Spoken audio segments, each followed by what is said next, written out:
శ్రీమహాగణాధిపతయే నమః. శుక్లాంబరధరం విష్ణుం శశివర్ణం చతుర్భుజం ప్రసన్నవదనం ధ్యాయేత్ సర్వవిఘ్నోపశాంతయే. సుందరకాండ 10వ సర్గ. ఇంతవరకు 18 వరకు తెలియజేసినాము. మరల 19 నుండి ప్రారంభించుచున్నాం. శశక్షతజకల్పేన సుసితేన సుగంధినా చందనేన పరార్థేన స్వనులిప్తౌ స్వలంకృతౌ. శశక్షతజకల్పేన సుసీతేన సుగంధినా చందనేన పరార్థేన స్వనులిప్తౌ స్వలంకృతౌ.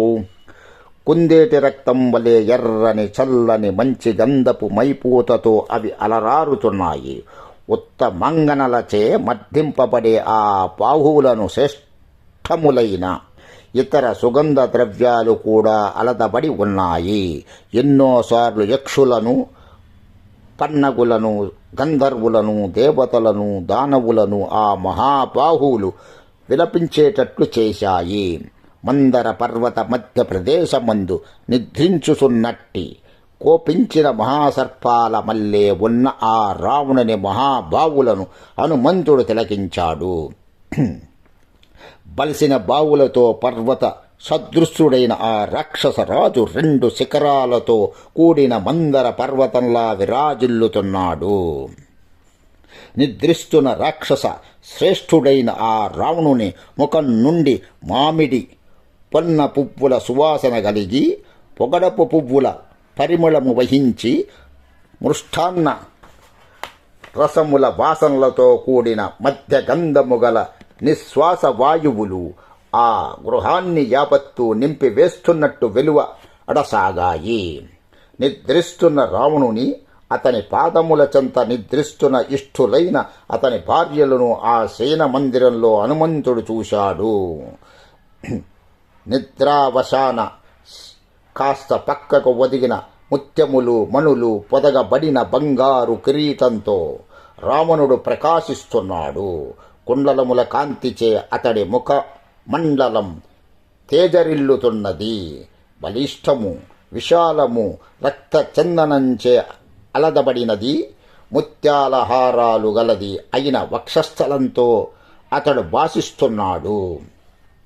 ఉత్తరీయముగా తెల్లని పట్టు వస్త్రాన్ని, కట్టు వస్త్రంగా శ్రేష్టమైన పీతాంబరాన్ని అతడు ధరించి ఉన్నాడు.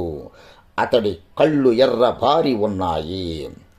పొసలు కొట్టే మహాసర్పం వలె నిశ్వసిస్తూ మినుముల రాశిలా నల్లగా ఉన్న అతడు గంగానదీ జలాల నడుమ శయనించిన ఏనుగమల్లే కానవచ్చాడు.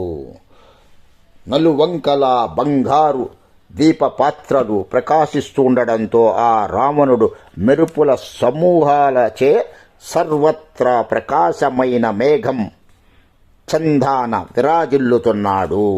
చంద్రుని వలె ప్రకాశిస్తున్న మోముగలవారు, అందమైన కుండలములు ధరించిన వారు, వాడిపోని పుష్పమాలలను ధరించుకున్నవారు అయిన రావణునికి ఇష్టులైన భార్యలను హనుమంతుడు చూశాడు. నృత్తమునందు వివిధ వాద్యవాదనమందు నిపుణులైన రావణుని బాహువుల చేతను, అంక భాగాల చేతను లాలింపబడిన వారు, ఉత్తమాభరణాలను అలంకరించుకున్నవారు అయిన రావణుని భార్యలు నిద్రిస్తుండడం హనుమంతుడు అక్కడ చూశాడు. తమ భుజములనే తలగడగా చేసుకొని నిద్రిస్తుండడం చేత ఆ సుందరీ మణులు చెవులకు ధరించిన వజ్ర వైఢూర్యములు పొదిగిన కర్ణాభరణములు, బాహుపురులు చెవులకు అతుక్కుపోయి ఉన్నట్టుగా హనుమంతునికి కనిపించాయి. మనోహరములైన కుండలములు దాల్చిన ఆ చంద్రవదనల ముఖార విందాలతో మనోహరమైన కుండలములు దాల్చిన ఆ చంద్రబదనల ముఖార బిందాలతో ఆ విమానము నక్షత్ర సముదాయంతో ప్రకాశిస్తున్న ఆకాశం మల్లె మెరిసిపోతున్నది. సన్నని నడుము గల ఆ రావణుని భార్యలు మధ్యము గ్రోలి మత్తిల్లి రతికేళులచే అలసి సొలసి అవకాశమున్న చోట్లలో అట్లే పరుండి నిద్రిస్తున్నారు. వారిలో ఒక లావణ్యవతి నృత్య విద్యాపారంగతురాలవడం వలన నిద్రలో కూడా అభ్యాసవశమున నృత్య అంగభంగిమలను ప్రదర్శిస్తూనే శయనించి ఉన్నది.